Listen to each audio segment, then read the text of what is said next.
भ्राता आउ तांकर टीम बहुत सुंदर भाव आमानंकु उपासना रे वर्शिप रे आमानंकु प्रभु को निकटवर्ती करैछन्ति। एथिपाई प्रभु विशेष गौरव पांतु। एक गुरुत्वपूर्ण मुहूर्त आमाने समस्ते श्रृंखलार सहित प्रभुंकर उपस्थिति रे बसिबा। प्रभु जेपरि आमानक जीवन रे कार्य करन्ति। प्रभु व्यक्तिगत भाव रे मते कौन कथा कहया चाहूचंती, प्रभु मोदी कौन प्रकाश करने चाहूचंती, आपणक मो पाई प्रभु कौन प्रकाश करने चाहती, ए विषय अति गुरुत्वपूर्ण टे। आमानंकर प्रभु व्यक्तिगत प्रभु तांको स्वर्ग रे अगण्य महाजनतार आवश्यक रही। सर्वभाषावादी सर्व जाति सर्वगोष्ठी किंतु पृथ्वी रे प्रभु जड़े जड़े व्यक्ति को व्यक्तिगत भाव रे इंडिविजुअल व्यक्ति को व्यवहार करने चाहती। समूहगत पर आसब प्रथम विषय हूँ व्यक्तिगत। आ जो जगह प्रभु मत सुजोग दिखते एपरी किसी कथा कहवाई ए गोटे कथा को मुझे गुरुत्व दे थाए। मत प्रभु ता शिखई व्यक्तिगत जीवन अति गुरुत्वपूर्ण। किए किए ये अच्छा मु देखा चाहूँगी प्रभु उपस्थिति रे अन्य मनुष्क नाई तो तले बसथिया समस्त कई भी हाथ उठाऊ ना। ठीक बड़ बड़ हाथ उठाओ खाइला बेलू केम लंबा लंबा हाथ कर हाथ उठा छोट छोट कर हाथ उठाऊ मैंने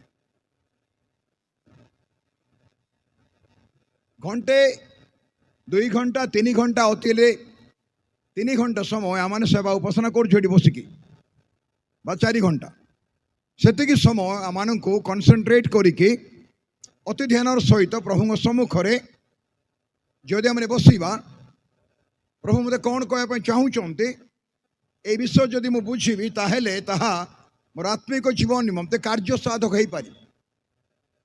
अनेक समय आम सभा समिति उपासना को जाऊ मंडली को जाऊ प्रभुंकर सेवारे बसु बड़ मीटिंग सान मीटिंग ए प्रकार किसी विषय ना। जदि आम प्रभुंकर रब शुणी पारुचु प्रभु मो पाई कौन कहते बोलिके आ बुझी पारु ताहेले आमर लाभ। किंतु विराट समागम होइथिबो आम अन्य मनुष्य थिबा हाँ प्रचार कर वक्ता मान तेमती आसुचंती जाउचंती बोले आपण भाबुथिबे आपण भूल करूचंती। ईश्वरंग वाक्य द्विधार खड़ग ठार तीक्ष्णतर। कहवा लोक जे भल शुणा लोक खराब सेमती नाई। ये शुणा लोक माने कम आउ प्रचारक मुठिए ये वक्ता बोली कहते आपण ए वक्ता फक्ता कंपिटिशन छाड़ दिंतु। ये वक्ता पक्ता कहीकि आज मंडली प्रभु सेवा कार्य को बाधा देउछि। आमे मनुष्यर सेवा बहुत करुचु, आमे मनुष्य को बहुत उठाउचु मंद नाई। प्रभु दास मान को सम्मान देवाटा एथरे किसी करिवार असुविधा नाई। किंतु व्यक्तिगत जीवन रे आज एते बेले बसिला बेले मु कौन एठू नहीं कि जीवी गुरुत्वपूर्ण आमान सम्मुख रे गतकाली ठारू हागाई 2 पर्वर 9 पद पूर्व गौरव अपेक्षा शेष गौरव आहुरी आश्चर्य भाव रे बा 2 गुण हेबो।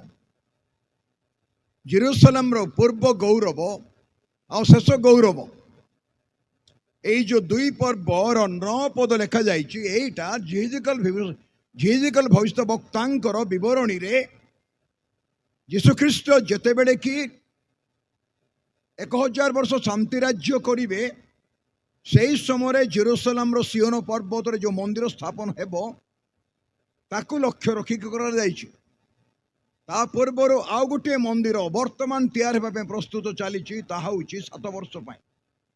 आउ जोठी भंड ख्रीष्ट निजर मूर्ति स्थापन करिवो आ द्वितीय थेसलोनिके 2 पर लिखा जाइछि से मंदिर रे बसी आपना को ईश्वर बोलिकी देखाए। ईश्वरंकर इच्छा अनुसार से मंदिर तैयार हेबो नाई। इस्राएल गवर्नमेंट वर्तमान से मंदिर भित्तिमूल स्थापन करिया पाए से माने मूसांकर व्यवस्था अनुसार समस्त विश्व को प्रस्तुत करुचंती। रात्र समय अल्प समय भितर से विषय आलोचना करिवार संभव नहीं। किंतु आमानंकर जो प्रसंग रही थीम रही सब्जेक्ट रही विषयवस्तु रही गुरुत्वपूर्ण पूर्व गौरव आ शेष गौरव आद्य मंडली जेरुसलेम जमती थिला ए नूतन नियम जुगरे शेष दिन मंडली मत ताठू अधिक गुरुत्वपूर्ण आत्मिक हेब गतकाली गोटे कथा कहते आपण निश्चय मन भर रखि किए किए ऑर्गेनाइजेशन स्ट्रक्चर ए संस्था संस्था संस्था जो कहूँ आम से स्ट्रक्चर ता संपूर्ण कोलाप्स आगु जाऊँ केवल ख्रीष्टंक मंडल रहिबो प्रेरित क्रियार बरणी 2 पर्व पितरंकर गोटे प्रचार रे 3000 लोक बाप्तिस्म नेले आज 3000 थर प्रचार कले 3टा लोक बाप्तिस्म नेउना हेलो शुणिले कि मु कौन कहली पितरंकर गोटे प्रचार रे 3000 लोक बाप्तिस्म नेले आमे 3000 थर प्रचार कले 3टा लोक प्रभु का आसुना कौन असुविधा हो गला कहीं मंडली एमती हो जाए अभाव तो नहीं सुविधा जी समय थिला प्रेरित मान समय आज समय तो बहुत सुविधा अच्छी कोटा अभाव अच्छी को विश्वर मंडली अभाव नहीं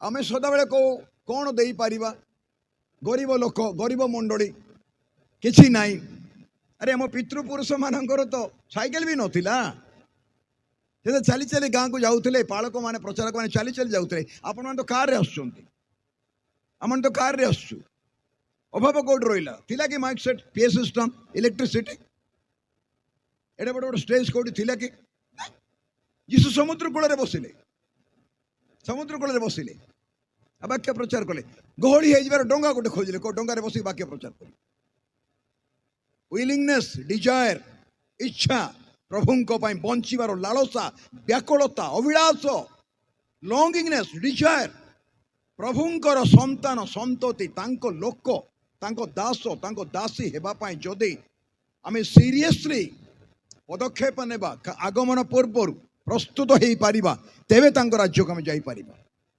गतकाली मो जो सब्जेक्ट पढ़ी थी माने आपण माने पाई पारिबे ताको कलसीय मंडली को पाउलंकर पत्र मु सही जगह को आपण नेबा पई चाहूची ख्रीष्टंकर पूर्णता विषय किछि समय गतकाली प्रभु सुजोग देइथिला आलोचना करिया पई ख्रीष्टंकर पूर्णता मु चाहूची आपण माने मो सहित कहतु ख्रीष्टंक पूर्णता समस्त कहतु ख्रीष्टंक पूर्णता बड़ पाटे कहतु ख्रीष्टंक पूर्णता विश्वासी जीवन रे आपणक जीवन रे मो जीवन रे ख्रीष्टंक पूर्णता दरकार आपणक जीवन रे मो जीवन रे we need the fullness of Jesus Christ in our life पूर्णता विषय प्रचार कले यथेष्ट नाई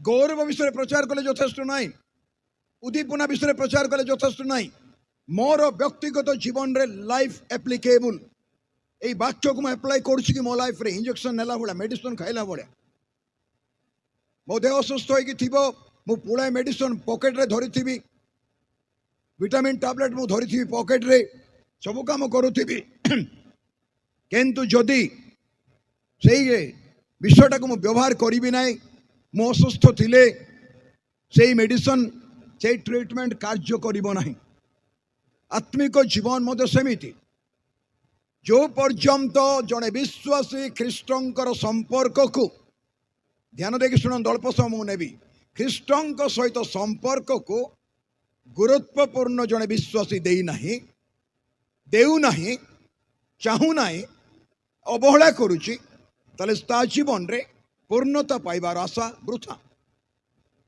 एथिपाई आमानक जीवन रे ख्रीष्टंकर पूर्णता अति गुरुत्वपूर्ण ए विषय में भूली जीवा ना ये आम देखुलु ईश्वरंकर परमेश्वरंकर पूर्णता परमेश्वरंकर पूर्णता ख्रीष्टंक ठारे को ख्रीष्टंक ठारे जे रक्त मांसधारी है कि बेथलेहेम रे जन्म हेले फिलिपियो मंडली को पाउलंकर पत्र खोलंतु मो सहित 2 पर्व फिलिपियो मंडली को पाउलंकर पत्र 2 पर्व आ देखंतु आमाने देखिबा 6 पदरे कौन लिखाई से यीशु ख्रीष्ट 5 पद लिखाई ख्रीष्टंकर यीशु ख्रीष्टंकर मन जेपरी थिला ତୁମ୍ଭମାନଙ୍କର ସେହିପରି ମନ ହେଉ। ଯଦି ଆତ୍ମିକ ଜୀବନରେ ପୂର୍ଣ୍ଣତା ଚାହୁଁଛୁ, କିଏ କିଏ ଶୁଣୁଛି? ମୋର ଟିକେ ଖରାପ ଅଭ୍ୟାସ, ମୋତେ ଭୁଲ ବୁଝନ୍ତୁ ନାହିଁ। ଅନ୍ୟ ମନସ୍କ ହେଲେ ମୁଁ ଜାଣିଦେବି ପୁରା। ଅଡ଼ୁଆଟା ମୁଁ ଆଗ ଦେଖିଥିବି, ଅଡ଼ୁଆ କଥା ମୁଁ ପ୍ରଥମେ ଶୁଣିଥିବି। ଏମିତି ସଭା ସମିତି କେତେ ବଡ଼ ମିଟିଂ ହେଲେ ମୋତେ ଅଡ଼ୁଆ ଘଟଣା ଘଟୁଥିବ, ତାହେଲେ ମୁଁ ଜାଣିବି ମୋତେ ପ୍ରଭୁ ସେଟା ଅନୁଗ୍ରହ ଦେଇଛନ୍ତି। ଏ ଲେଖା ହେଇଛି, ଖ୍ରୀଷ୍ଟଙ୍କର ମନ ଯେପରି ଥିଲା ସେମିତି ମନ ହେବା ଦରକାର ତମର। କେମିତି ହେବ ସେ ମନ? ବାକ୍ୟ ପଢ଼ିବା ଦ୍ୱାରା ହେବ, ବାକ୍ୟ ଗ୍ରହଣ କରିବା ଦ୍ୱାରା ହେବ, ବାକ୍ୟର ନିର୍ଦ୍ଦେଶ ଚାଳନା ପ୍ରେରଣା ଗ୍ରହଣ କଲେ ହେବ। ଏଥିପାଇଁ ଆମମାନଙ୍କ ଜୀବନରେ ଈଶ୍ୱରଙ୍କ ବାକ୍ୟର ଡାଇରେକ୍ସନ ଦରକାର। ଆମମାନଙ୍କ ଜୀବନରେ ଈଶ୍ୱରଙ୍କ ବାକ୍ୟର ଗୁରୁତ୍ୱ ଦରକାର। ଆଉ ସେ ଲେଖାଯାଇଛି 6 ପଦରେ, ଧ୍ୟାନ ଦିଅନ୍ତୁ। ଫିଲିପିଓ 2 ପର୍ବ 6 ପଦ। ସେ ଈଶ୍ୱର ରୂପୀ ହେଲେ ହେଁ। ଗତକାଲି ଆମେ ଆଲୋଚନା କରୁଥିଲୁ, ଆମମାନଙ୍କର ପାଷ୍ଟର ଆମମାନଙ୍କ ପ୍ରଥମ ଯେ ବାକ୍ୟ ପରିବେଷଣ କଲେ ଥାମ୍ବି ପାଷ୍ଟର ଥାମ୍ବି ଆମମାନଙ୍କର ଆଙ୍କେଲ ବୋଲେ ଆପଣମାନେ କହୁଛନ୍ତି ପ୍ରଭୁଙ୍କ ଦାସ, ସେ କହିଲେ ଇମାନୁଏଲ, ଆମ୍ଭମାନଙ୍କ ସହିତ ଈଶ୍ୱର, ଯୀଶୁ ଈଶ୍ୱର। ଆଉ ବାଇବେଲ କହୁଛି ସେ ଈଶ୍ୱର ରୂପୀ ହେଲେ ହେଁ ବା ଈଶ୍ୱର ହେଲେ ମଧ୍ୟ କ'ଣ ଲେଖାଯାଇଛି? ଈଶ୍ୱରଙ୍କ ସହିତ ସମାନ ହୋଇ ରହିବା ନିଜ ନିମନ୍ତେ ଧରି ରଖିବାର ବିଷୟ ମନେ କଲେ ନାହିଁ। ବୁଝିବା ପାଇଁ ଚେଷ୍ଟା କରିବା। ଈଶ୍ୱର ହେଲେ ହେଁ ମଣିଷ ହେବାରୁ, ଈଶ୍ୱର ହେଲେ ହେଁ ଯୀଶୁ ଖ୍ରୀଷ୍ଟ ଈଶ୍ୱର। ତାଙ୍କ ନାମ ପରାକ୍ରାନ୍ତ ପରମେଶ୍ୱର, ଯିଶାୟ 9 ପର୍ବର 6-7 ପଦ। ତାଙ୍କ ନାମ ଅନନ୍ତକାଳୀନ ପିତା ହେଉଛନ୍ତି ପୁତ୍ର। ସେ ହେଉଛନ୍ତି ପୁତ୍ର, କିନ୍ତୁ ତାଙ୍କ ନାମ ଅନନ୍ତକାଳୀନ ପିତା ବା ଏଭରଲାଷ୍ଟିଂ ଫାଦର, ପରାକ୍ରାନ୍ତ ପରମେଶ୍ୱର, ମାଇଟି ଗାଡ୍। ଲୋକ କହୁଛନ୍ତି ଯୀଶୁ ଖ୍ରୀଷ୍ଟଙ୍କ ବିଷୟରେ ଈଶ୍ୱର ନୁହନ୍ତି, ସେ ଗୋଟେ ମହାପୁରୁଷ କି ଈଶ୍ୱରଙ୍କ ଠାରୁ ଟିକେ କମ୍। এই ପ୍ରକାର ଚିନ୍ତାଧାରା ଲୋକମାନଙ୍କ ମଧ୍ୟରେ ରହିଛି। ଆଜିକାଲି ତ ଅଧିକ ହେଇଗଲା ବାଇବେଲ ଉପରେ ଯୁକ୍ତିତର୍କ। ଈଶ୍ୱରଙ୍କ ବାକ୍ୟ ବିରୁଦ୍ଧରେ ଆଜି ହଜାର ହଜାର ଲୋକମାନେ ସର୍ବଦା ବିଷ ଉଗାଳୁଛନ୍ତି ଯୀଶୁଙ୍କ ବିରୁଦ୍ଧରେ, ବାକ୍ୟ ବିରୁଦ୍ଧରେ। ଏପରିକି ମଣ୍ଡଳୀ ମାନଙ୍କରେ ମଧ୍ୟ ଆମେ ସଜାଗ ନ ହେଲେ ଅନେକ ଭ୍ରାନ୍ତ ଶିକ୍ଷା ସ୍ରୋତ ପରି ମଣ୍ଡଳୀରେ ପ୍ରବେଶ କରୁଛି। ଏଥିପାଇଁ କହିବାର ଅର୍ଥ ହେଉଛି ଯୀଶୁ ଈଶ୍ୱର ଥିଲେ, ଆଜି ଈଶ୍ୱର, ଆସନ୍ତାକାଳ ଈଶ୍ୱର। ଆମ୍ଭେ ଯେ ଅଛୁ, ଆମ୍ଭେ ସେ ଅଛୁ, ଆମ୍ଭେ ଅଟୁ। ମଲାଖିରେ ସେ କହୁଛନ୍ତି ଆମ୍ଭେ ସଦା ପ୍ରଭୁ, ଆମର ପରିବର୍ତ୍ତନ ନାହିଁ। ପ୍ରେଜ୍ ଦ ଲର୍ଡ। ଏବ୍ରିରେ ଲେଖାଯାଇଛି ଯୀଶୁ ଖ୍ରୀଷ୍ଟ ଆଜିକାଲି ଚିରକାଳ ସମାନ, ତାଙ୍କର ପରିବର୍ତ୍ତନ ନାହିଁ। ଯୀଶୁ ଖ୍ରୀଷ୍ଟ ଆଜି ଆଉ କାଲି ଚିରକାଳ ସମାନ, ଏ କଥା ଲେଖା ହେଇଛି। ତାଙ୍କର ପରିବର୍ତ୍ତନ ନାହିଁ। ସେ ଯେମିତି ଅଛନ୍ତି ସେମିତି ଅଛନ୍ତି, ସ୍ୱୟଂଜୀବୀ, ସ୍ୱୟଂଭୂ, ଅନାଦି ଅନନ୍ତ। ତାଙ୍କର ବ୍ୟକ୍ତିତ୍ୱର ଗୋଟିଏ ଲେଶ ବିନ୍ଦୁ କେବେ ମଧ୍ୟ ପରିବର୍ତ୍ତନ ହେବ ନାହିଁ। ଏଥିପାଇଁ ସେ ଈଶ୍ୱର ହେଲେ ସୁଦ୍ଧା କ'ଣ ଲେଖା ହେଇଛି ଦେଖନ୍ତୁ, ଈଶ୍ୱର ରୂପୀ ହେଲେ ସୁଦ୍ଧା ଈଶ୍ୱରଙ୍କ ସହିତ କ'ଣ ବୁଝୁଛୁ? ଏଇ ପଦଟାକୁ ବୁଝିବା ପାଇଁ ଚେଷ୍ଟା କରିବା। ଯେଉଁମାନେ ସିରିୟସ୍ ବାଇବେଲ ଷ୍ଟୁଡେଣ୍ଟସ୍ ଅଛନ୍ତି, ଯେଉଁମାନେ ବାକ୍ୟକୁ ଗୁରୁତ୍ୱ ଦେଉଛନ୍ତି, ଈଶ୍ୱର ରୂପୀ ହେଲେ ସୁଦ୍ଧା, ହେଲେ ହେଁ ଈଶ୍ୱରଙ୍କ ସହିତ ସମାନ ହୋଇ ଧରି ରଖିବା ବିଷୟ, ରହିବା ନିମନ୍ତେ ଧରି ରଖିବାର ବିଷୟ ମନେ କଲେ ନାହିଁ। ଈଶ୍ୱର ଅନାଦି ଅନନ୍ତ ସୃଷ୍ଟିକର୍ତ୍ତା ବେଥଲିହେମରେ ଯୀଶୁ ରୂପରେ ଆସିଲେ। ଯୀଶୁ ରୂପରେ ଆପଣଙ୍କ ଭଳିଆ ମୋ ଭଳିଆ ରକ୍ତ ମାଂସ ଧାରି। ସେଥିପାଇଁ ସେ ଈଶ୍ୱରଙ୍କର ପଦବୀ, the position of God, the personality of God, the dignity of God, ତାଙ୍କର ବ୍ୟକ୍ତିତ୍ୱ, ଅନାଦି ଅନନ୍ତ ବ୍ୟକ୍ତିତ୍ୱକୁ ଧରିକି ରହିଲେ ନାହିଁ। ଆଜିର ମଣ୍ଡଳୀର ନେତାମାନେ ପୋଜିସନ୍ ଛାଡ଼ିବା ପାଇଁ ନାରାଜ। ବଡ଼ ବଡ଼ ଡିଗ୍ରୀ ପଛରେ ଗୋଡ଼ ଗୋଡ଼ ଡିଗ୍ରୀ ଲାଗିବା ସଙ୍ଗେ ସଙ୍ଗେ ପଦରେ କେତେଟା ନା କେତେଟା କ'ଣ ଲୋକ ହେଇଥିବେ, ପୋଜିସନ୍ ଦରକାର ସମସ୍ତେ। ଆଜିର ମଣ୍ଡଳୀରେ ପୋଜିସନ୍ ବା ପଦବୀ ପାଇବା ପାଇଁ ଏତେ ଲାଳସା ହେଇଯାଇଛି, ଆମେ ଯୀଶୁକୁ ପଛରେ ପକାଇକି ତୁ ଟିକେ ପଛରେ ଥା, ମୁଁ ଟିକେ ଆଗକୁ ଯାଉଛି। ଆପଣଙ୍କୁ ଭଲ ଲାଗିବନି ଏ ଭାଷା ମୋର। ଆମେ ସଦାବେଳେ କେବେ ନା କେବେ ତାଙ୍କର ଗୌରବରେ ହାତ ଦେଉଛୁ। ଏଇଟା ମାନଙ୍କର ଆଜିର ସମୟରେ ମଣ୍ଡଳୀରେ ସେବା କାର୍ଯ୍ୟରେ ବହୁତ ଦେଖାଯାଉଛି। ଏଥିପାଇଁ ମୋର ଭାଇ ଭଉଣୀ ମାନେ ସେ କ'ଣ କହୁଛନ୍ତି ଏଇ ଜାଗାରେ, କିନ୍ତୁ ମନୁଷ୍ୟ ସଦୃଶ୍ୟ ହୋଇ ଈଶ୍ୱର ମନୁଷ୍ୟ, ଈଶ୍ୱର ତ ଈଶ୍ୱର, ତାପରେ ସେ କ'ଣ ହେଲା ମନୁଷ୍ୟ ହେଲେ, ଆଉ ଗୋଟେ ଷ୍ଟେଜକୁ ତଳକୁ ପଳେଇଗଲେ। ବୋଲେ ଉପର ପାହୁଚରୁ ତଳକୁ ଓହ୍ଲଉଛନ୍ତି। ଧ୍ୟାନ ଦିଅନ୍ତୁ, ଉପର ପାହୁଚରୁ ତଳକୁ ପ୍ରଭୁ ଓହ୍ଲଉଛନ୍ତି। ଈଶ୍ୱର ମନୁଷ୍ୟ, ମନୁଷ୍ୟ ସଦୃଶ୍ୟ ହୋଇ ଦାସ ରୂପ ଧାରଣ କରି ଦାସ ହେଲେ, ଆହୁରି ଗୋଟେ ଷ୍ଟେଜରେ ତଳକୁ ପଳେଇଗଲେ, ଦାସ ରୂପ ଧାରଣ କଲେ। ଆଜି କି ଖର୍ବ ଖର୍ବ ପରାର୍ଧ ପରାର୍ଧ କୋଟି କୋଟି ମୁଖ ତାଙ୍କର ପ୍ରଶଂସା କରୁଛନ୍ତି, ପ୍ରାର୍ଥନା କରୁଛନ୍ତି, ଉପାସନା କରୁଛନ୍ତି, ସେବା କରୁଛନ୍ତି, ଆରାଧନା କରୁଛନ୍ତି। ସେଇ ଯୀଶୁ ଖ୍ରୀଷ୍ଟ ଶୂନ୍ୟ କରିଦେଲେ। He made himself empty, vacuum, zero. He nothing left in his life. ଆମେ ଆଜି ଆତ୍ମିକ ଜୀବନରେ କୋଉ ଷ୍ଟେଜରେ ଅଛୁ ଏ ବିଷୟ ଯଦି ଆମେ ବୁଝିବା, ତାହେଲେ ମୋର ପ୍ରିୟ ଭାଇ ଭଉଣୀ ମାନେ, ପାଉଲଙ୍କ ଭାଷାରେ ମୁଁ ନୁହେଁ କିନ୍ତୁ ଖ୍ରୀଷ୍ଟ ମୋ ଠାରେ ଜୀବିତ।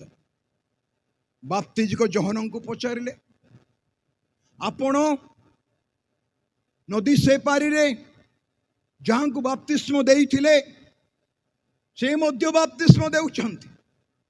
ସେ କହିଲେ ଉର୍ଦ୍ଧ୍ୱରୁ ଆଗତ ନ ହେଲେ କେହି ସେଇ କାର୍ଯ୍ୟ କରିପାରିବେ ନାହିଁ। ଏବଂ ସେ କ'ଣ ବୋଲି କହିଲେ, ମୁଁ ହ୍ରାସ ହେବି ଆଉ ସେ ବୃଦ୍ଧି ପାଇବେ। ବୃଦ୍ଧି, I will be decreased and he will be increased. ସେ ବୃଦ୍ଧି ପାଇବେ। ଆପଣଙ୍କ ଜୀବନରେ ଆପଣ ବଢୁଛନ୍ତି ନା ମୋ ଜୀବନରେ ମୁଁ ବଢୁଛି ନା ଯୀଶୁ ବଢୁଛନ୍ତି? ଏଥିପାଇଁ ଆମମାନଙ୍କ ଜୀବନର ପୂର୍ଣ୍ଣତା, the fullness of Jesus Christ, the Lord, the Savior, the Forgiver, the Creator of heaven and earth, galaxy and cosmos and planets and stars, এই জগতর মালিক, বিশ্বকে যে সৃষ্টি কলে, সৌর জগত, গ্রহ, তারা, নক্ষত্র, দৃশ্য অদৃশ্য, উরগামী জন্তু, আকাশর চড়েই, তিমিঙ্গল, সকল সমুদ্রে যে সৃষ্টি করে, ଯାଙ୍କର ଇଙ୍ଗିତରେ ଦୃଶ୍ୟ ଅଦୃଶ୍ୟ ଚାଲିଛି, ସେ କହିଲେ ଶୂନ୍ୟ କରିଦେଲେ ନିଜକୁ। ଏ ଶୂନ୍ୟ କରିବାଟା ଏକ ଗୁରୁତ୍ୱପୂର୍ଣ୍ଣ ବିଷୟ। ବୃଦ୍ଧି ସେଇ ଜାଗାରେ ହୁଏ ଯେତେବେଳେ ଗୋଟିଏ ଲୋକ ନିଜକୁ ଶୂନ୍ୟ କରିଦିଏ। ଯେଉଁ ପର୍ଯ୍ୟନ୍ତ ଆପଣ ଶୂନ୍ୟ ହେଇନାହାନ୍ତି, ମୁଁ ଶୂନ୍ୟ ହେଇନାହିଁ, ସେଇ ପର୍ଯ୍ୟନ୍ତ ଆମମାନଙ୍କ ଜୀବନରେ ବୃଦ୍ଧି ନାହିଁ। ଏବେ ଦେଖନ୍ତୁ, ଆମମାନେ ଅଳ୍ପ ସମୟ, କେବଳ ଅଳ୍ପ ସମୟ, ମୁଁ ଗୋଟେ 10-15 ମିନିଟ୍ କେବଳ ନେବି, ଅଧିକ ନେବି ନାହିଁ। ଏଥିପାଇଁ ସେ କ'ଣ କଲେ, କୃଷି ମୃତ୍ୟୁ ପର୍ଯ୍ୟନ୍ତ ପିତାଙ୍କର ଆଜ୍ଞାବହ ହେଲେ। ଆପଣ ଆଉ ମୁଁ ପ୍ରିୟ ମଣ୍ଡଳୀ, ଯଦି ଆଜ୍ଞାବହତା, ଓବିଡିଏନ୍ସ, କଥା ମାନିବାଟା ଯଦି ଆମମାନଙ୍କ ଜୀବନରେ এই ସ୍ୱଭାବ, এই ଗୁଣ, ଯୀଶୁଙ୍କର ଗୁଣ, ଏଇଟା ଯୀଶୁଙ୍କର ଗୁଣ, ପବିତ୍ର ଆତ୍ମାଙ୍କର ଫଳ, ପବିତ୍ର ଆତ୍ମାଙ୍କର ଫଳ, ଯୀଶୁଙ୍କର ସ୍ୱଭାବ, the nature of Jesus Christ is the fruit of the Holy Spirit. ପ୍ରେମ, ଦୟା, ଶାନ୍ତି, ଭଦ୍ରତା, ମୃଦୁତା, ବିଶ୍ୱସ୍ତତା, ଆତ୍ମସଂଯମ, ଏଇଟା ଆତ୍ମାଙ୍କର ଫଳ। ମୁଁ ଦାନ କଥା କହୁନାହିଁ। এই ଫଳ ଗୁଡ଼ାକ ଯୀଶୁ ଖ୍ରୀଷ୍ଟଙ୍କର ସ୍ୱଭାବ। ଆଉ এই ଫଳ ଯୋଉଟା ଗାଲାତେ ଲେଖା ହେଇଛି, ତା ସ୍ୱର୍ଗରେ ମଧ୍ୟ ଅଛି। ଆଉ ଦାନ ଜଗତ ପାଇଁ, ଆପଣ ସେଠି ଭୂତ ଛଡ଼େଇବେ ନାହିଁ, ରୋଗୀମାନଙ୍କ ପାଇଁ ପ୍ରାର୍ଥନା କରିବେ ନାହିଁ, ଏଠି ବାଇବଲ ଷ୍ଟଡି ଉପରେ ନାହିଁ, ସେଇ ଜାଗାରେ ଆପଣ ଭାବବାଣୀ କହିବେ ନାହିଁ, କିନ୍ତୁ ସେଠି ପ୍ରେମ ଅଛି, ଦୟା, ଶାନ୍ତି, ଭଦ୍ରତା, ମୃଦୁତା, ଉପକାରିତା, ସବୁ କିଛି ଅଛି। ଏଥିପାଇଁ ଆଜି ଆମମାନଙ୍କର ବ୍ୟକ୍ତିଗତ ଜୀବନରେ ଖ୍ରୀଷ୍ଟଙ୍କର ସ୍ୱଭାବ ଗୁଣରେ ଆମମାନଙ୍କୁ ପ୍ରଭୁ ଗଠନ କରିବା ପାଇଁ ଚାହାନ୍ତି। ଏବେ କ'ଣ ଲେଖା ହେଇଛି, ଆଉ ଗୋଟେ ଦିଟା ପଦ ଆମେ ଦେଖିବା, ତାପରେ ଆମେ ଆଗକୁ ବଢ଼ିବା। ଦେଖନ୍ତୁ ଦୟାକରି ଏଭ୍ରି ଚିଠାକୁ ଆସନ୍ତୁ। ଏଭ୍ରି ଚିଠାକୁ 10 ପର୍ବରେ 5 ପଦ, ଯେଉଁମାନେ ବାଇବଲ ଧରିଛନ୍ତି ଖୋଲନ୍ତୁ। ଏଭ୍ରି ଚିଠାକୁ 10 ପର୍ବ ମୁଁ 5 ପଦରୁ ପଢୁଛି। ସେଥିପାଇଁ ଖ୍ରୀଷ୍ଟ ଜଗତକୁ ଆଗମନ କରି କହନ୍ତି, କାହିଁକି ଯୀଶୁ ଜଗତକୁ ଆଗମନ କଲେ ଏବଂ କ'ଣ କହୁଛନ୍ତି? ସେ କ'ଣ କହିଲେ? ବଳିଦାନ ଓ ନୈବେଦ୍ୟ ନ ଲୋଡ଼ି ମୋ ନିମନ୍ତେ ଏକ ଶରୀର ପ୍ରସ୍ତୁତ କଲ। Hallelujah, hallelujah. ଶରୀର ପ୍ରସ୍ତୁତ କଲ ବୋଲି ପିତାଙ୍କୁ ଯୀଶୁ କହୁଛନ୍ତି। ମୋ ନିମନ୍ତେ ଶରୀର ପ୍ରସ୍ତୁତ କଲ। ଅନାଦି ଅନନ୍ତ ବ୍ୟକ୍ତିତ୍ବ ଆତ୍ମାରୂପୀ ପରମେଶ୍ୱର ସେ ଶରୀରକୁ ପ୍ରସ୍ତୁତ କଲେ। ଏଥିପାଇଁ କ'ଣ ଲେଖା ହେଇଛି? ଯୌନ 1 ପର୍ବରେ 1 ପଦରେ, ଆଦ୍ୟରେ ବାକ୍ୟ ଥିଲେ, ବାକ୍ୟ ଈଶ୍ୱରଙ୍କ ସଙ୍ଗରେ ଥିଲେ, ଆଉ ସେଇ ବାକ୍ୟ ଈଶ୍ୱର ଥିଲେ। ସେଇ ବାକ୍ୟ 14 ପଦରେ, 1 ପର୍ବ 14 ପଦରେ ଲେଖା ଯାଇଛି, ସେ ବାକ୍ୟ ଦେହବନ୍ତ ହେଲେ। ଶରୀର, the body of Jesus Christ. I'm not talking about the church. I'm talking about the physical body of Jesus Christ. ଯୀଶୁ ଖ୍ରୀଷ୍ଟଙ୍କର ରକ୍ତ ମାଂସର ଶରୀର ବିଷୟ ଲେଖା ଅଛି। ମଣ୍ଡଳୀକୁ ପରେ ଖ୍ରୀଷ୍ଟଙ୍କ ଶରୀର କୁହାଗଲା, କିନ୍ତୁ ଯୀଶୁ କୁମାରୀ କନ୍ୟା ମାତା ମରିୟମଙ୍କ ଗର୍ଭ ଦେଇ ଆସିଲେ ଶରୀର ଧରିକି। ଆପଣ ମୁଁ ଯେମିତି ଜନ୍ମ ହେଲୁ ମା ଗର୍ଭରୁ, ଯୀଶୁ ମଧ୍ୟ ସେମିତି ଜନ୍ମ ହେଲେ।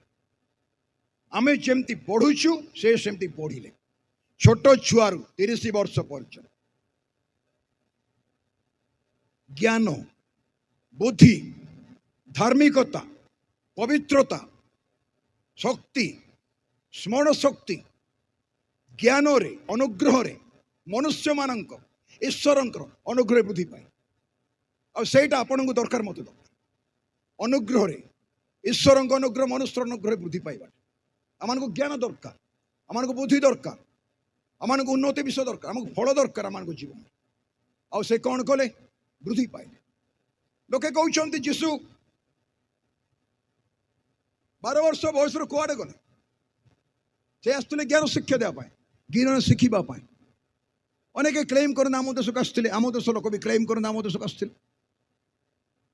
ତାଙ୍କୁ ଫାରୁସୀ ମାନେ, ସାଧୁକୁ ମାନେ କହିଲେ, ଇଏ ପାଠ ନ ପଢି ପଣ୍ଡିତ କେମିତି ହେଲା? ଇଏ ପାଠ ନ ପଢି ପଣ୍ଡିତ, ବଢେଇ ବୋଲି ଲେଖା ହେଇଛି। ବଢେଇର ପୁଅ ମଧ୍ୟ ଲେଖା ହେଇଛି, ଆଉ ବଢେଇ ମଧ୍ୟ ଲେଖା ହେଇଛି। ଏଥିପାଇଁ ମୋର ଭାଇ ଭଉଣୀ ମାନେ, ତାଙ୍କର ଯେଉଁ ପୂର୍ଣ୍ଣତା, ଖ୍ରୀଷ୍ଟଙ୍କର ଯେଉଁ ପୂର୍ଣ୍ଣତା ଆପଣଙ୍କ ଜୀବନରେ, ମୋ ଜୀବନ ଦରକାର। ସେ କ'ଣ କଲେ? ଶରୀର ପ୍ରସ୍ତୁତ କଲେ। କାହିଁକି ଶରୀର ପ୍ରସ୍ତୁତ କଲେ? ଫିଜିକାଲ ବଡିରେ ରକ୍ତ ମାଂସଧାରୀ ମନୁଷ୍ୟ ଯୋଉଟା ହରେଇଲା ଏଦନ ଉଦ୍ୟାନରେ, that is the secret of the word of God. ଈଶ୍ୱରଙ୍କ ବାକ୍ୟର ଗଭୀର ରହସ୍ୟ, ନିଗୁଢ଼ ତତ୍ତ୍ୱ ସେଇଟା। ଯୋଉ ଏଇ ଲୁକ ସୁସମାଚାରକୁ ଆସନ୍ତୁ, ଶେଷ କରିବା। ଏଇ 5-7 ମିନିଟ୍ ଭିତରେ ଶେଷ କରିଦେବା। ଦେଖନ୍ତୁ, ଲୁକ ସୁସମାଚାରରେ ଲେଖା ଯାଇଛି, ଆପଣ ସମସ୍ତେ ଜାଣିଛନ୍ତି ମନୁଷ୍ୟ ପୁତ୍ର କାହିଁକି ଆସିଥିଲେ, କ'ଣ ପାଇଁ ଆସିଥିଲେ, କ'ଣ ଲେଖା ଯାଇଛି? ଦେଖନ୍ତୁ 19 ପର୍ବ 10 ପଦ। କାରଣ ଯାହା ହଜି ଅଛି ତାହା ଖୋଜି ରକ୍ଷା କରିବାକୁ ମନୁଷ୍ୟ ପୁତ୍ର ଆସିଅଛନ୍ତି। ଏଇଟା ବୁଝନ୍ତୁ ନାହିଁ ଦୟାକରି ଯେ ଖାଲି ପାପୀକୁ ଖୋଜିବା ପାଇଁ ଯୀଶୁ। ଆମେ ପାଳକମାନେ ଯେତେ ଲୋକ ଏଠି ବସିଛୁ, ଆମେ ଏମିତି ପ୍ରଚାର କରୁ, ମଣିଷ ପାପୀ ହଜି ଯାଇଥିଲା ତ ତାକୁ ଖୋଜିବା ପାଇଁ ଯୀଶୁ ଆସିଥିଲେ। ନାଇଁ ବାବା, ସେଥିପାଇଁ ଆସିନଥିଲେ। ଯାହା, ଯିଏ ବୋଲି ଲେଖା ନାହିଁ, ଯାହା ହଜି ଅଛି। ଆପଣଙ୍କ ପକେଟରୁ ଆପଣଙ୍କ ଫୋନ୍ ହଜି ଯାଇଛି କି? ଆପଣଙ୍କ ପକେଟରୁ ଆପଣଙ୍କ ୱାଲେଟ୍, ଆପଣଙ୍କ ମନି ପର୍ସ ହଜି ଯାଇଛି କି? ଆପଣଙ୍କ ଘରେ ମୁଦ୍ରା ହଜି ଯାଇଛି କି? ଆପଣଙ୍କ ଘରେ ଥିବା ଗୋଟେ ମୂଲ୍ୟବାନ ଜିନିଷ ହଜି ଯାଇଛି କି? ଏଦିନ ଉଦ୍ୟାନରେ ଆଦମ ପାଖରେ କ'ଣ ଥିଲା? ସନ୍ଧ୍ୟା ସମୟରେ ପ୍ରଭୁ ଆସି କଥାବାର୍ତ୍ତା କରୁଥିଲେ। ଦ ଫେଲୋସିପ୍ ୱିଥ୍ ଗଡ୍, ପ୍ରଭୁଙ୍କ ସହିତ ସମ୍ପର୍କ ଥିଲା। ଆଦମଙ୍କ ପାଖରେ କାହିଁ ସେ ଆସୁଥିଲେ? ମୁଁ ତିଆର କରିଛି ବୋଲି ଆସୁଥିଲେ କି? ନାଇଁ, ତାକୁ ସେ ଆପଣା ପ୍ରତିମୂର୍ତ୍ତି ଆଉ ସାଦୃଶ୍ୟରେ ନିର୍ମାଣ କରିଥିଲେ। ବାଇବେଲ କହୁଛି ଆଦମ ଈଶ୍ୱରଙ୍କ ପୁତ୍ର। ଲୁକ ସୁସମାଚାର ବଂଶାବଳୀ ଲେଖା ହେଇଛି। ତାକୁ ଆଦମ ପ୍ରଥମ ଆଦମ ଆଉ ଯୀଶୁଙ୍କୁ ଦ୍ୱିତୀୟ ଆଦମ କୁହାଯାଉଛି। ଯେଉଁ ସାଦୃଶ୍ୟତା ପ୍ରତିମୂର୍ତ୍ତି the divine nature of God, ପରମେଶ୍ୱରଙ୍କର ଐଶ୍ୱରିକ ଶକ୍ତି ଯେଉଁଟା ଥିଲା ସେଇଟା ଅବାଧ୍ୟ ହେବାରୁ ଯୀଶୁ କ୍ରୁଶରେ ଆଜ୍ଞାବହ ହେଲେ ପିତାଙ୍କର। ଇଏ ଏଦନ ଉଦ୍ୟାନରେ ପ୍ରାଚୁର୍ଯ୍ୟତା ଭିତରେ ଆଜ୍ଞା ଗ୍ରହଣ କଲା ନାହିଁ, ବାଧ୍ୟତା ସ୍ୱୀକାର କଲେ ନାହିଁ, ପ୍ରଭୁଙ୍କଠାରୁ ଦୂରକୁ ଚାଲିଗଲେ। ଆଉ ଯେଉଁ ପ୍ରଭୁ ତାଙ୍କୁ ତାଙ୍କର ଉପସ୍ଥିତି ଦେଇଥିଲେ, ନିଜେ ଆସି କଥାବାର୍ତ୍ତା କରୁଥିଲେ, ସେଇ ସହଭାଗିତା ସେ ହରେଇଲେ। ଏଥିପାଇଁ ପ୍ରଥମ ଗୌରବ ଅପେକ୍ଷା ଦ୍ୱିତୀୟ ଗୌରବ ଭୟଙ୍କର ହେବ। ଯେ କେବେ ହେବ? ପାଉଲଙ୍କ ଭାଷାରେ ମୁଁ ନୁହେଁ କିନ୍ତୁ ଖ୍ରୀଷ୍ଟ। କ'ଣ ଲେଖା ହେଇଛି ବାଇବେଲରେ ଆମ ପାଇଁ? ଆମେ ରାଜକୀୟ ଯାଜକ ବର୍ଗ, ଆମେ ପବିତ୍ର ଜାତି, ଆମେ ସାଧୁମାନଙ୍କର ସହ ନାଗରିକ, ଆମେ ପ୍ରେରିତ ଭାବବାଦୀ ମାନଙ୍କର ଭିତ୍ତିମୂଳ ଉପରେ ନିର୍ମିତ। ପ୍ରେରିତ ଭାବବାଦୀ ମାନଙ୍କ ଭିତ୍ତିମୂଳ ନିର୍ମିତ। ଗତକାଲି ଶୁଣୁଥିଲୁ ପିତାଙ୍କ ଦ୍ୱାରା ମନୋନୀତ, ଜଗତର ପତନାବଧି ପୂର୍ବେ ପିତାଙ୍କ ଦ୍ୱାରା ମନୋନୀତ, ଯୀଶୁ ଖ୍ରୀଷ୍ଟଙ୍କ ରକ୍ତ ଦ୍ୱାରା କ୍ରୀତ ଆଉ ମୁକ୍ତ ଏବଂ ପବିତ୍ର ଆତ୍ମାଙ୍କ ଦ୍ୱାରା ମୁଦ୍ରାଙ୍କିତ ଆଉ ଅଭିଷିକ୍ତ।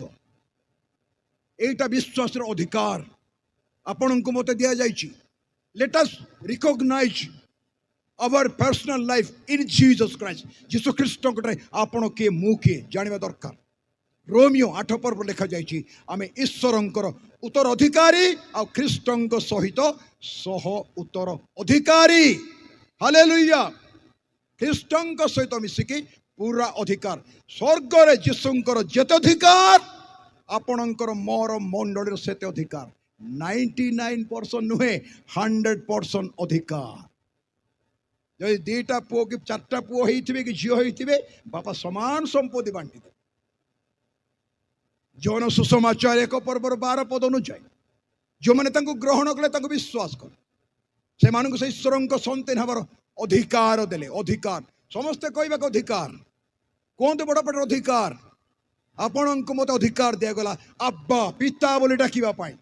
ଆମେ ତ ସୈନ୍ୟାଧିପତି ସଦାପ୍ରଭୁ ମହାନ ପରମେଶ୍ୱର, ଜିହୋଭା ରାଫା, ଜିହୋଭା ଜାଇରା, ଜିହୋଭା ନିସି, ଏଲୋହିମ୍, ବଡ଼ ବଡ଼ ବିଶେଷ ବିଶ୍ଳେଷଣ ଲଗେଇ ଡାକୁଛୁ। ବାପା ବୋଲି ଡାକୁଛୁ କି?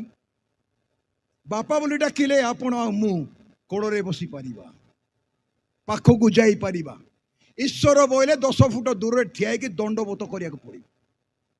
ବାପା ବୋଇଲେ ଆପଣ ତାଙ୍କ ପାଖକୁ ଯାଇକି ଯେତେବେଳେ ମଧ୍ୟ ଯାଇପାରିବେ। ଅଧରାତ୍ରରେ ଯାଇପାରିବେ, ଦିନ ବେଳେ ଯାଇପାରିବେ, ସୁବିଧାରେ ଯାଇପାରିବେ, ଅସୁବିଧା ଯାଇପାରିବେ। ସେ ଆପଣଙ୍କୁ ମନା କରିବେ ନାହିଁ, କାହିଁକି? ବାପା।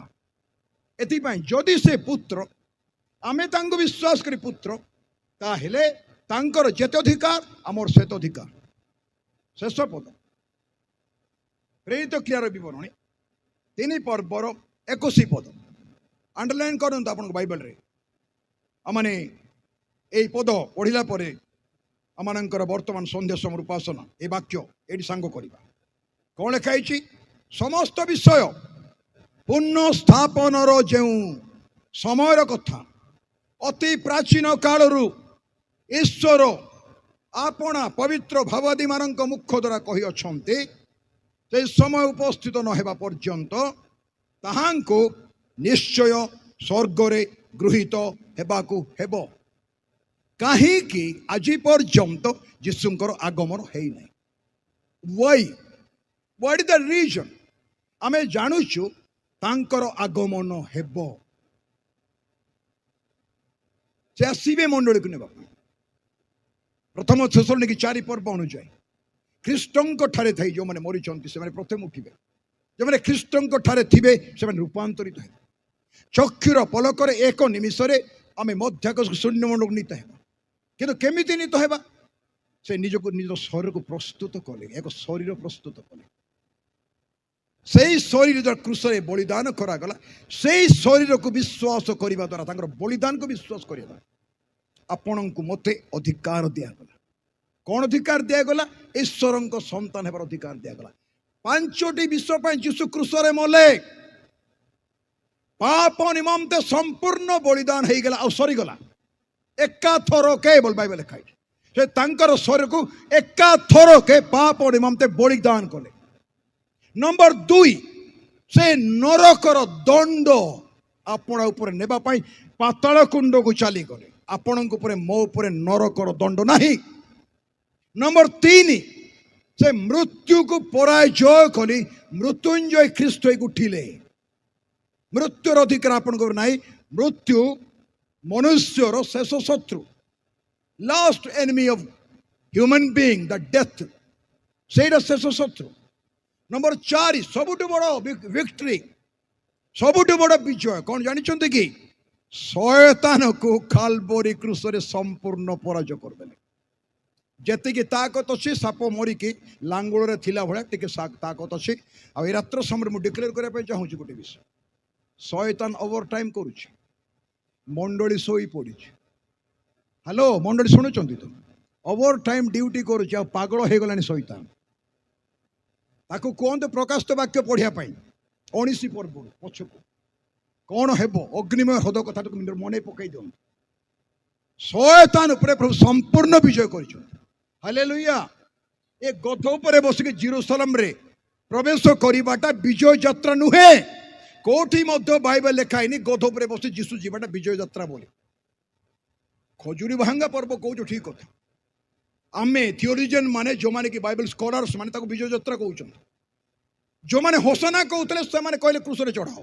ଗୋଟେ ସପ୍ତାହ ପରେ କ୍ରୁଶରେ ଟାଙ୍ଗି ଦେଲେ। ଆଉ ସେ କ୍ରୁଶରେ ଯୀଶୁ ମରିକି ଉଠିଲେ। କ୍ରୁଶ ଉପରେ ସେ ବିଜୟ ଯାତ୍ରା କଲେ, ଲେଖା ହେଇଛି କଲୋସିରେ। କ୍ରୁଶରେ ବିଜୟ ଯାତ୍ରା କଲେ। ଏଥିପାଇଁ ମୋର ଭାଇ ଭଉଣୀ ମାନେ ପାପ ଉପରେ ଜୟ ଲାଭ କଲେ, ନରକ ଉପରେ ଜୟ ଲାଭ କଲେ, ମୃତ୍ୟୁ ଉପରେ ଜୟ ଲାଭ କଲେ, ଶୟତାନ ଉପରେ ଜୟ ଲାଭ କଲେ। ଆଉ ଶେଷ ଜୟ କ'ଣ ଜାଣିଛନ୍ତି କି? ମୁଁ ଜଗତକୁ ଜୟ ଲାଭ କରିଛି। ଯଦି ବା ଜଗତରେ ତୁମ ପାଇଁ କ୍ଲେଶ ଅଛି, ତଥାପି ମୁଁ ଜଗତକୁ ଜୟ ଲାଭ କରିଛି। এই 5ଟି ବିଷୟ ଆପଣଙ୍କ ଶତ୍ରୁ, ମୋର ଶତ୍ରୁ। ପାପ, ନରକ, ମୃତ୍ୟୁ, ଶୟତାନ ଏବଂ ଜଗତ। କହିବା କି ନମ୍ବର 1 କ'ଣ କୁହନ୍ତୁ, ଆପଣ କୁହନ୍ତୁ। ନମ୍ବର ଶେଷ କରିବା। 1 ନମ୍ବର ପାପ, ନମ୍ବର 2 ଆଜ୍ଞା କ'ଣ? ନରକ, ନମ୍ବର 3 କମନ୍। ନର୍ସରୀ ପିଲା କହିଲେ କହିବେ, 5ଟା କଥା ମନେ ରହିପାରିଲାନି। ପାପ କୁହନ୍ତୁ, ପାପ, ନରକ, ମୃତ୍ୟୁ, ଶୟତାନ ଆଉ ଜଗତ।